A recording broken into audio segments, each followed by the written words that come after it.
It's Friday Night Frenzy.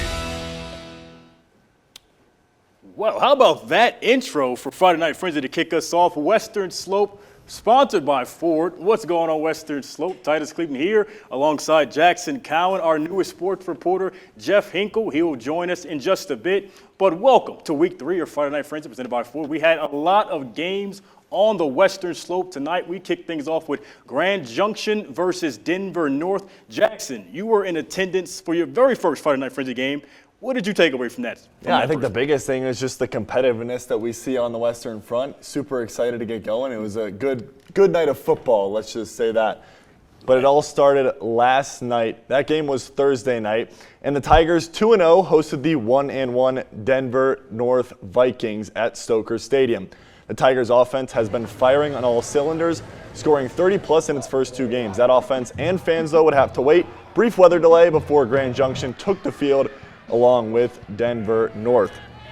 That offense, they didn't miss a beat. Starting off, Matthias Martinez Santana. Look at that. Look at the cutback for a big run. Broken tackles, just keeps on motoring. He's finally going to get brought down and won with the flag. He sets, well, none other than himself up right into the end zone. Just walks in. First score of the day, 6-0. And that is a reason to celebrate for the band, the cheerleaders, and the fans. And it wasn't just the offense. It was the defense. Denver North in their first possession shut down. Here comes Andrew Neese looking deep downfield. He's got his man. Touchdown. Look at that grab. And then after the two-point conversion makes it 14-0. Vikings back with the ball, but nothing doing. The Tiger defense is all over. Second quarter now. Play action pass. Neese in the backfield again. You see a fake handoff. He's looking downfield. He finds Drew Marsh. Another deep one for the Tigers, 22-0. But the Vikings say not so fast.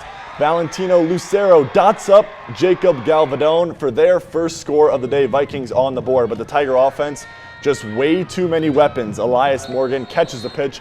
He scores 28-7 into halftime. Now third quarter. One more time, it's Paxton Weber. Here he comes, breaks the tackle, tiptoes the sideline. He's got nothing but green grass in front of him. That makes it 34-7. The extra point in just a moment. That makes it 35-7. Junction in control all night long. And that's how this one would end. And again, it calls for some more celebration, Titus, from the student section.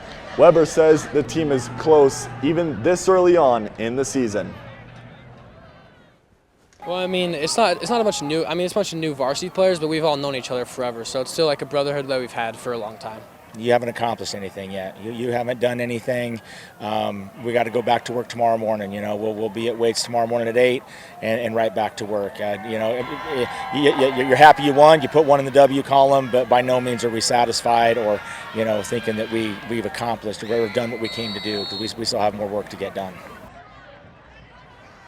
Yeah, Jackson, you weren't here last year, but Grand Junction, they really made a statement, and their guy who's no longer there, Mr. Big Will Applegate, who was a cornerstone for them, he's no longer there, and they're still finding ways to put up numbers and put up points. You've seen that the shot from head coach, you know, he said he's not happy from or not satisfied with that win. You know, just from you watching that game, what do you see the ceiling being for the Tigers this year? I mean, I don't know if undefeated may be a stretch this early on in the year, but Paxton Weber said it too right after. He said, you know, we're looking to match or be better than our start last season. They started 4-0 last season. They're 3-0 right now, but last night, Junction was led by Andrew Neese, Matthias Martinez Santana, and Paxton Weber. As I mentioned, Neese had just over 200 yards passing, 4 touchdowns. Martinez, he had 93 yards with a score. Weber also had a score as well, 90 receiving yards, one of which was that 49-yard touchdown we saw. Right? Yeah, that was pretty sweet. Tiptoeing the sideline, nice little play. Tigers moved to 3-0. You know what's crazy about Mr. Weber? He is a two-sport athlete. He is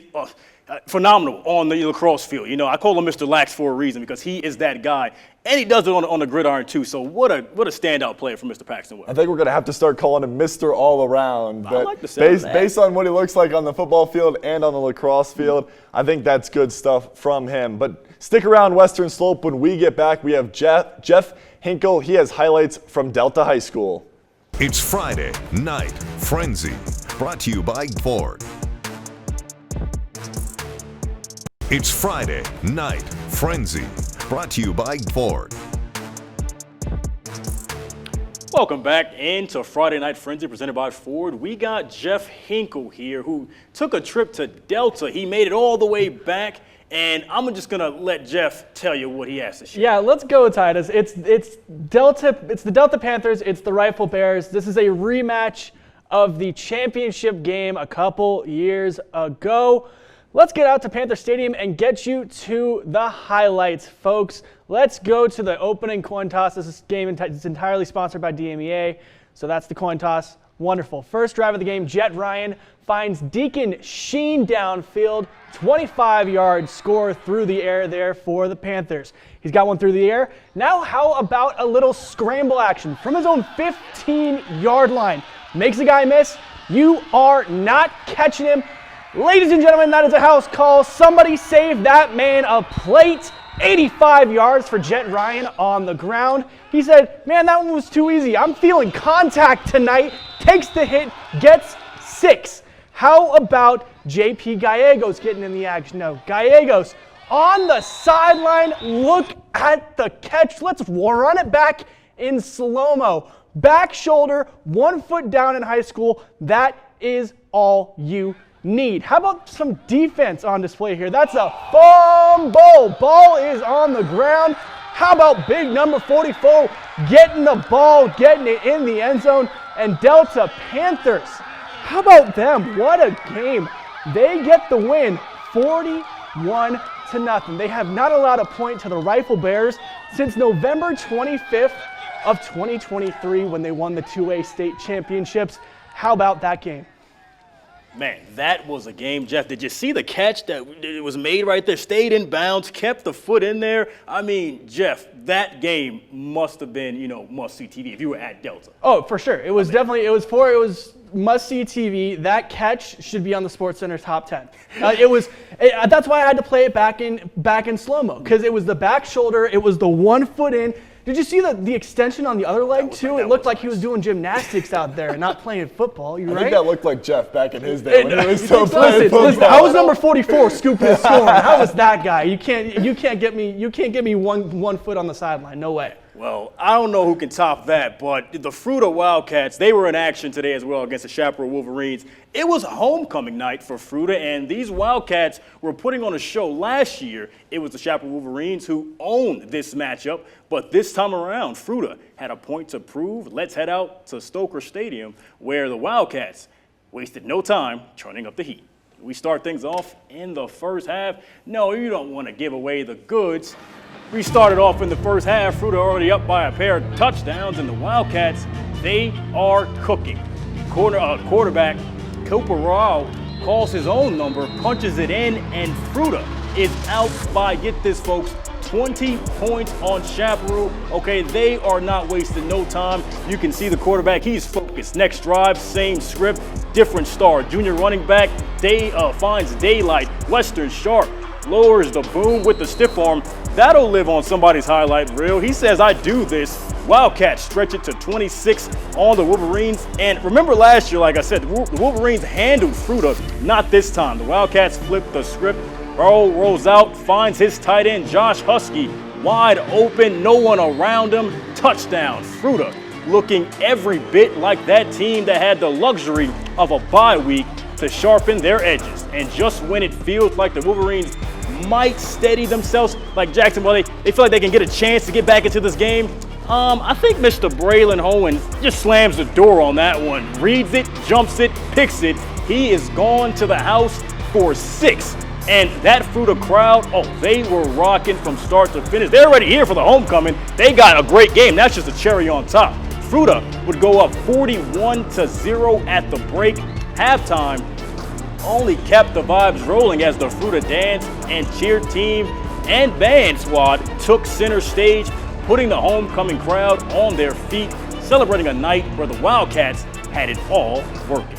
The Wildcats would come out on top in this one by a score of 41-6. That is how you start homecoming. It's just great to have that role reversal where we went over and played them for their homecoming last year, and we didn't have any energy whatsoever. And so that was one of the things we talked about for the last 2 weeks, is that they're coming over for our homecoming, and we want to welcome them in the same way they welcomed us. And the Central Warriors traveled to Gibson to face the Eagle Valley Devils. And this one did not go the Warriors' way after they tied it up 7-7 in the first quarter. After that, it was all Devils beating Central 27-7. The Warriors moved to 0-3 on this season. And how about the Palisade Bulldogs going over to the Front Range and beating Resurrection Christian 24-7. The Cougars scored in the first quarter, but little did they know that would be the last time they would find the end zone on the night. How about the Bulldogs ground game? 3 rushing touchdowns in one night. Are you kidding me? And it was a close one as Ignacio and the Olathe Pirates went on the road and took out the Bobcats with a final score of 20-16. Olathe will play Cedar Ridge next week at home, which should be a good Western Slope matchup. And speaking of Cedar Ridge, Jackson, they looked absolutely dominant at home against the Center Vikings. They beat them 61-0, 61 piece, all right? That's a complete shutout. What do you guys got to say about that? That is, as they would put it in the business, a boat race. There you go. That is, you have no hope. Please go home. We'll see you the next time you come over to Cedar Ridge.